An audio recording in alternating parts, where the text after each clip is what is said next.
Hai, berdasarkan laporan Organisasi Kesehatan Dunia atau WHO, 1 dari 6 orang di seluruh dunia mengalami kesepian. Penelitian menunjukkan bahwa kesepian bukan sekedar perasaan hampa, tapi juga bisa mempersingkat usia. Bahkan diperkirakan kesepian menjadi penyebab sekitar 100 kematian setiap jam, atau lebih dari 871.000 kematian setiap tahun. Dampaknya terhadap kesehatan setara dengan merokok 15 batang rokok per hari. Kesepian bukan hanya berdampak pada pikiran, tetapi juga pada tubuh dengan cara yang mengejutkan dan berbahaya. Orang yang merasa kesepian memiliki resiko lebih tinggi terkena berbagai penyakit serius seperti penyakit jantung, stroke, dan sistem imun yang melemah. Kekebalan tubuh menjadi kurang responsif, membuat tubuh menjadi rentan terhadap infeksi. Kesepian juga memicu peningkatan peradangan dalam tubuh yang berkaitan erat dengan penyakit kronis. Secara mental, kesepian memperparah kondisi seperti depresi dan kecemasan, yang pada gilirannya memperburuk kesehatan fisik. Respons stres juga jadi lebih ekstrim,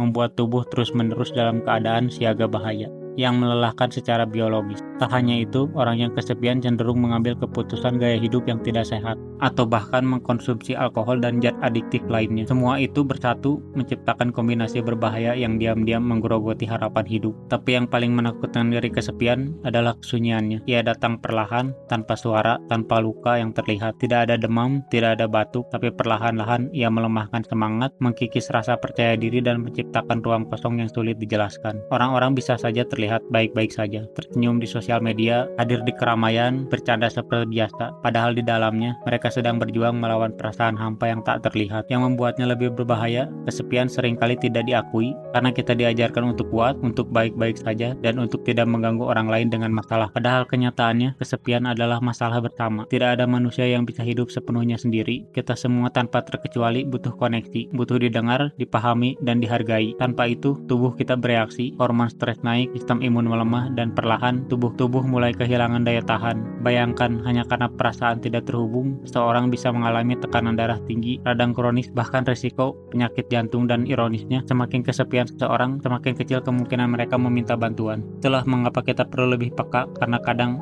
orang yang paling butuh ditemani justru orang yang paling diam. Satu pesan, apa kabar, satu ajakan ngobrol, satu pelukan hangat, bisa jadi jauh lebih berarti dari yang kita kira. Tindakan-tindakan kecil ini mungkin tidak terlihat heroik, tapi dalam dunia yang dingin dan sibuk, perhatian tulus bisa menjadi bentuk keberanian dan kebaikan yang luar biasa. Kita tidak perlu menjadi penyelamat dunia, cukup jadi manusia yang mau hadir.